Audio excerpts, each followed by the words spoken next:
Hey, it's Sean with IlmoEntertainment.com. I'm here with Royal Bliss, lead vocalist Neo, and Guitar Chris. Guys, what's happening? How much? Just here in Mokina? Mokina, Illinois. I live in the rock star life right now. It's frigid cold out here. I don't know how you people do it in Illinois. It's absolutely insane. I'm outside for 2 seconds and my nipples rock hard. Hey, did you actually start crying earlier? Yeah, I was crying because I had to walk 50 yards from my house to the motorhome, and I didn't have my coat, and it was pretty horrible. Pretty horrible. Hey, Yeah. Life in Between is out, right? Yes, sir. A little over a month now. Yep, a little over a month. How's the response so far? It's doing great. The numbers are really good. The opening week, we broke Billboard Top 200. We're at 151 on that, which was really exciting.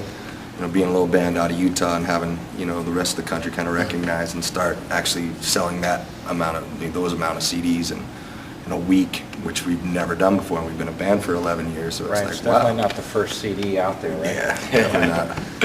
Yeah. So it's good. And we've only been back to the Midwest maybe 3 or 4 times, and now Right. the fan base is just starting to grow every time we go back, so Right. it's exciting. Exciting to watch it kind of unfold, what we've been working on for so long. You guys just released Save Me as a video. Yeah. A little bit different, doesn't feature the band a whole lot. And what was kind of the idea behind shooting that the way, I mean, the serigraph look and... Yeah.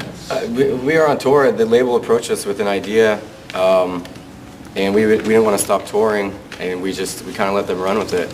And it's definitely different, and I think that's why we liked it. We didn't want to have the same thing that you see every band do. We didn't want to do some performance piece, and so we just let them take it and run, and it's kind of creepy, and I like it. It's just, definitely creepy. It's one of the, it could be one of the best videos, I'm telling you. It's out Cool, there. thank It's just you, man. like, wow. It's very different. And that's why we liked it, because it was like you watch it once and it's like, what the hell was that? So then you have to watch it again to try to pick up on it. So we're happy with it. Definitely happy, and happy that we didn't have to be in it either. So it was sweet. Yeah, and you know, like you guys said, you've been out playing together for a long time right now, and you know, I was doing a little research, looking you up on the internet. There's not a whole lot out there yet. Yeah. You know, I guess signing with Capitol has really kind of been an explosion for you. Tell me how that kind of came about, or... It was just an independent thing. We'd Yeah. been doing everything on our own, and kind of never, we got to a point where like we don't want to sign a record deal. We enjoy being our own bosses and doing our own thing, and the grassroots aspect of touring and booking ourselves and doing everything on our own.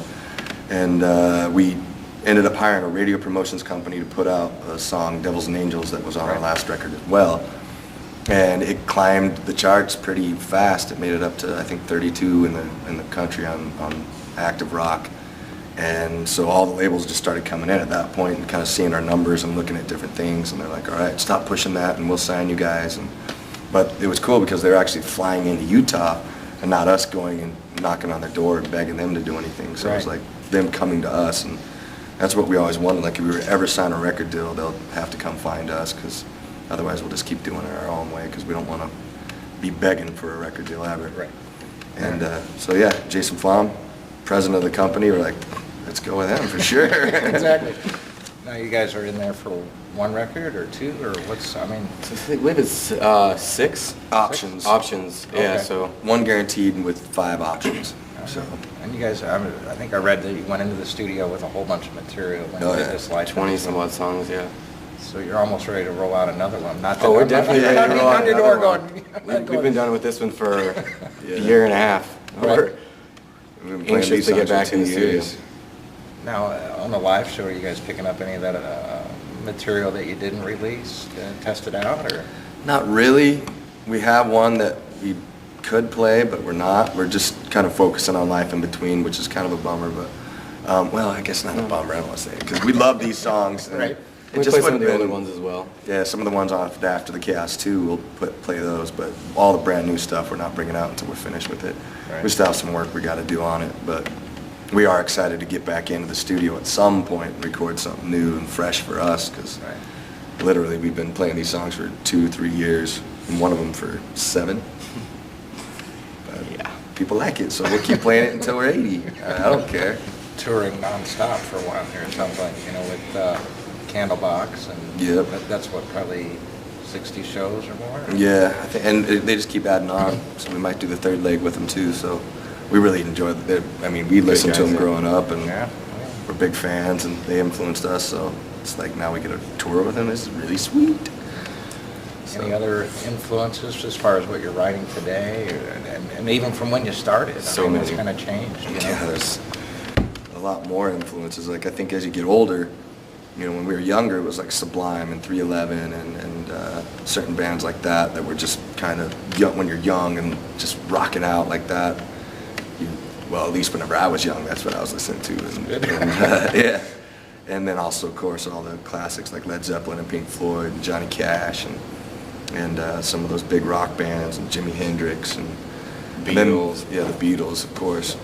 And as we got older, you know, I think it just kind of happens. It happened to me where my influences broadened a lot more, where I was checking out other bands and more acoustic stuff and more songwriting aspects of, so more of the mellow kind of music, you know, like Damien Rice, David Gray, and things like that you wouldn't expect rockers to listen to, but they have really beautiful songs. And so I think for me, just my range of people that influence me is a lot broader than it was when I was younger. Right.